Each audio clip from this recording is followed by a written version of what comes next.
बिस्मिल्लाहिर्रहमानिर्रहीम अस्सलामु अलैकुम वरहमतुल्लाहि वबरकातुहू। नाज़रीन, आज आपके सामने मीडिया का एक बड़ा झूठ मैं बेनकाब करूंगा। ये झूठ अभी लेटेस्ट जो है वो आपको पता है कि हामिद मीर ने बोला है दोबारा, और किस तरह से एडिटिंग की है मैं आपको वो भी दिखाऊंगा और मैं आपको असल चीज भी दिखाऊंगा। हामिद मीर कहता है और बाकी सारा मीडिया ये कहने पर लगा हुआ है कि पाकिस्तान में आज़ादी सहाफत बहुत खतरे में पड़ गई है। पाकिस्तान में आज़ादी सहाफत की रेटिंग जो है वो दुनिया कह रही है कि वो नीचे चली गई है। साफ़ी आज़ाद नहीं है बोलने के लिए, बड़ी कदगनें लगी हुई हैं। ये बदतरीन दौर है।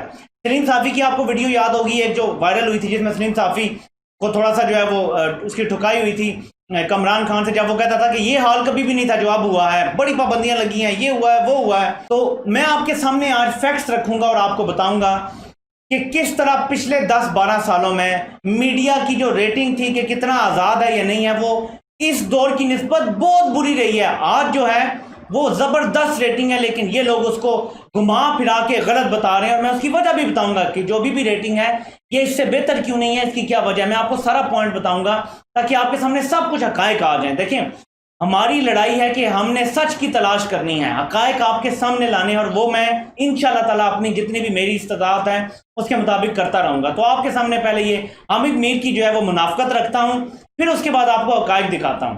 ये देखिए आप डेटा, ये हामिद मीर दिखाने की कोशिश कर रहा है कि हमारी जो रैंकिंग है वो 2-3 पॉइंट्स या कुछ पॉइंट जो है वो नीचे गिर गया है, यानी मीडिया की आज़ादी जो है वो हम उसमें तनज़ली का शिकार हुए हैं। लेकिन हामिद मीर ने सिर्फ 2017, 18, 19, 20 का डेटा शेयर किया है। क्या आप सवाल करेंगे कि हामिद मीर ने पिछले 8 साल का डेटा क्यों शेयर नहीं किया, 9 साल का, जब से जरदारी और नवाज शरीफ की हुकूमत थी? मैं आपको बताता हूं और आपको मैं हकायक बताता हूं कि असल डेटा क्या बताता है। ये आप देखें, सारा आपको नजर आएगा कि 2008 से लेकर 2017 तक मीडिया की जो आज़ादी का रैंकिंग जो आती है, जो ये लिखे हुए हैं नंबर आपके सामने हैं, ये कहां पर थे और आज कहां है। और इसकी फिर मैं आपको वजह बताता हूं। पहले ये नंबर पर थोड़ा सा हम तजियाती जायजा ले लें इसका। नाज़रीन, 2008 में पाकिस्तान की रैंकिंग थी 152। ये मैं बता रहा हूं आपको 2008 की, किसकी हुकूमत थी? जरदारी की। 2009 में आपकी रैंकिंग और नीचे चली गई और आप 159 नंबर पे चले गए। ये मीडिया की आज़ादी की रैंकिंग है। दुनिया के ममालिक में 159 नंबर पे आज़ादी थी, हमारे यहाँ। ये गौर करें जरा, मीडिया नहीं बोला पीपल्स पार्टी के खिलाफ। आज तक आप सुने मीडिया क्या कहता है, याद करें जरा कि पीपल्स पार्टी वाले बड़े खुले दिल के हैं जी, सुन लेते हैं हमारी सारी बातें। मीडिया की रैंकिंग क्या थी? 159। अब आगे चलते हैं। 2010 में मीडिया की रैंकिंग हुई आज़ादी की 151। 2012 में भी 151 रही, फिर 2013 में दोबारा 159 पे चली गई। दोबारा मीडिया पे कर्ज लगे, मीडिया पे पाबंदियां लगी, चैनल्स बंद हुए या वटेवर, साफियों पे पाबंदियां लगी, ठीक है, 159 पे चली गई। फिर उसके बाद नून लीग का दौर 13 में 159, ऑब्वियसली नून लीग का जो पहला साल था 159 पे चली गई। फिर नून लीग के दूसरे साल 158, नून लीग के तीसरे साल फिर 159 पे चली गई। बदतरीन रैंकिंग पाकिस्तान की 12 साल की नून लीग के तीसरे साल थी।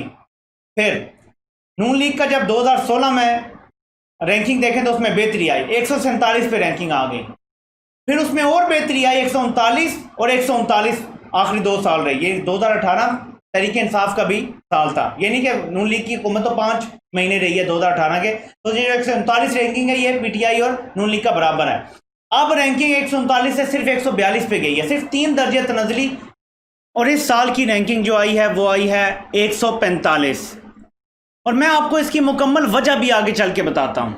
जब 3 पॉइंट की खाली तनज़ली थी पिछले साल, तो ये लोग चीखें मार रहे थे कि पता नहीं कोई तारीख की कोई खतरनाक तरीन हुकूमत आ गई जिसने मीडिया की आज़ादी सल्ब कर ली है। और किस तरह से ये नैरेटिव पाकिस्तान के खिलाफ जाता है ये आप सबको पता है। जितना मीडिया बोलेगा ज़ाहिर है उतना एक्सेप्ट किया जाएगा। तो ले दे के टोटल 145 है, अभी भी 159 से हम 14 पॉइंट पीछे हैं। फिर भी कहा जा रहा है ये तारीख की सबसे जो है वो बुरी हुकूमत है मीडिया की आज़ादी के लिए। कहाँ 159 रही है नून लीग के पहले 3 साल तक। उस पर कोई नहीं बोला कि नून लीग ने पाबंदियां लगाई हैं। ये जो आज हामिद मीर बैठा हुआ है सारे हैं, ये किधर से जो कहते हैं आज, ये सलीम साफ़ी जैसे लोग कहते हैं पहले इतना नहीं था जितना अब है। और रैंकिंग कितनी है? 145। पहले कितनी थी? 159। आप मुझे बताएं, आप दुनिया के आज़ादी सहाफत के ममालिक में 159 नंबर पे हो तो वो बुरा है, 145 पे हो तो वो बुरा है। मैं आपको इसकी भी वजह बता देता हूं कि 2016 में बेहतरी क्यों आना शुरू हुई। 2016 में आ गया पनामा का केस। नवाज शरीफ ने मीडिया पे अंधा पैसा लुटाया, मरियम नवाज ने खजानों के मुंह खोल दिए, सोशल मीडिया के जो रखा गया था उनके लिए पैसा, उससे तनख्वाहें दी गई। इसलिए सब अच्छा की रिपोर्ट थी। जियो जैसे चैनल तो पूरी तरह से हायर्ड गन बन गए थे नून लीग की, इसलिए ये सारे वहां अमन ही अमन था। फिर ये इसलिए रैंकिंग बेहतर हुई। वो रैंकिंग किस लिए भी आती है, एक बड़ा फैक्टर होता है कि पूरे मुल्क के सहाफ़ी क्या राय दे रहे हैं, क्या वो ये मानते हैं कि मुल्क में आज़ादी है। नून लीग के दौर में सारे खुश थे, सारे सहाफ़ी खुश थे, किसी को पंप मिला हुआ था, किसी को पीसीबी मिला हुआ था, किसी को पीटीवी मिला हुआ था, किसी को क्या किसी को क्या, सब खुश थे। रैंकिंग बेहतर हो गई थोड़ी सी, ठीक है। तहरीके इंसाफ के दौर में बदतरीन इनके प्रोपेगेंडे के बावजूद, बदतरीन प्रोपेगेंडा, ये बात ध्यान में रखें, इतने खतरनाक तरीन प्रोपेगेंडे के बावजूद सिर्फ रैंकिंग 3 पॉइंट बढ़ी है। रोज ये कहते हैं इमरान खान डिक्टेटर है, इसने मार्शल लॉ लगा दिया यहाँ पे। रोज ये कहते हैं जी हमें कोई आज़ादी नहीं है, हम बोल नहीं सकते, इदारे सब कंट्रोल कर रहे हैं। आमिर मतीन साहब ने आपको पता है कि इंकशाफ किया कि ISPR ने मुझे बंद करवाया मेरा जो प्रोग्राम था, और मैं उसके बाद मुझे कहीं नौकरी भी नहीं मिल रही। इतनी पाबंदियों के बावजूद जो ये दावा करते हैं, ज़ाहिर है इनसे रैंकिंग में फ़र्क पड़ता है। मुल्क के सारे सहाफ़ी चीख रहे हों, सब लफाफे नहीं हैं, कुछ को गलत फहमी है, कुछ और तरह से देख रहे हैं कोई क्या, लेकिन जो लफाफे भी हैं 90% मुल्क का सहाफ़ी इस टाइम एक ही बात कर रहा है। इसके बावजूद सिर्फ 3 दर्जे तनज़ली और 159 के मुकाबले में अब भी हम 14 पॉइंट्स बेहतर हैं, फिर भी कह रहे हैं जी मीडिया की आज़ादी नहीं है। ये आपके सामने मैंने फैक्ट्स इसलिए रखे हैं नाज़रीन कि मैं हमेशा फैक्ट्स के साथ बात करता हूँ, मैं प्रूफ्स के साथ बात करता हूं, मैं सिर्फ सच की तलाश करता हूं और आपके सामने सच ला के रखता हूं कि मक्कार मुनाफिक मीर सिर्फ पिछले सारे साल काट दिए इसने, और पनामा फ्लैट्स का केस 2016 में आने के बाद इंकशाफ, जो मीडिया पे नवाज शरीफ ने, जिसकी वजह से रैंकिंग में बेहतरी आई। आज हम क्या कहते हैं, ये क्या ये नॉर्मली कहा जाता, मुहावरा बन गया है कि अगर लफाफा बहाल हो जाए ये हुकूमत कमाल हो जाए। लफाफे बहाल हो गए थे 2016 में, बहुत ज्यादा हो गए थे, 17-18 में भी। एम तो नहीं नवाज शरीफ को वोट को इज्जत दो के नारा जो है पूरे मीडिया वाले उसकी मदद कर रहे थे। एम तो नहीं जहाज़ों पे साथ आके, तो जो सरकारी हज करने वाले लोग हैं वो नवाज शरीफ के साथ आ रहे थे बैठ के। जरा सोचें, इमेजिन करें सिचुएशन को। तो ये सारा जब आप देखेंगे तो आपको हकीकत समझ आ रही है कि मीडिया जितना अब आज़ाद है, एक्चुअली पिछले कम से कम 12 साल की जो जमहूरियत थी ना, सो कॉल्ड, उसमें आज़ाद नहीं था। आज पाकिस्तानी मीडिया सबसे ज़्यादा आज़ाद है। क्या मैं एस्टेब्लिशमेंट पे नहीं करता तनकीद, क्या मैं अदलिया पे तनकीद नहीं करता, इससे इस्टेब्लिशमेंट ही है ना। किसी चैनल पे आप जॉब करने जाए ना, आपको जॉब की जब ऑफर होती है, वो पहली बात ये करते हैं जी कि आप इस्टेब्लिशमेंट के खिलाफ को जरूरत से ज़्यादा बात नहीं कर सकते। ये चैनल पे कहा जाता है एक्चुअली। क्या मुझे रोका किसी ने? अब तो सोशल मीडिया भी मेन स्ट्रीम मीडिया बन गया है, कोई नहीं रोकता, बात करने दी जा रही है, आज़ादी है। यही नवाज शरीफ का दौर था जब मैंने नया चैनल स्टार्ट किया था, मेरी फेसबुक से वीडियोस रिमूव करवा दिया करते थे ये लोग। और जी आपने ये बात की है, ये पाकिस्तान के कानून के खिलाफ है। ये जो इन्होंने पीका लॉ के 2016 के 17 में पास किया था, उसकी वजह से मेरी कितनी वीडियोस मुझे डिलीट करनी पड़ी फेसबुक से कि ये लॉ के खिलाफ है, क्योंकि नवाज शरीफ के खिलाफ जी आप बात नहीं कर सकते मोहतरम नवाज शरीफ के खिलाफ। तो अब सूरत हाल बहुत बेहतर है मीडिया की, जितनी अब बात हो सकती है खुल के।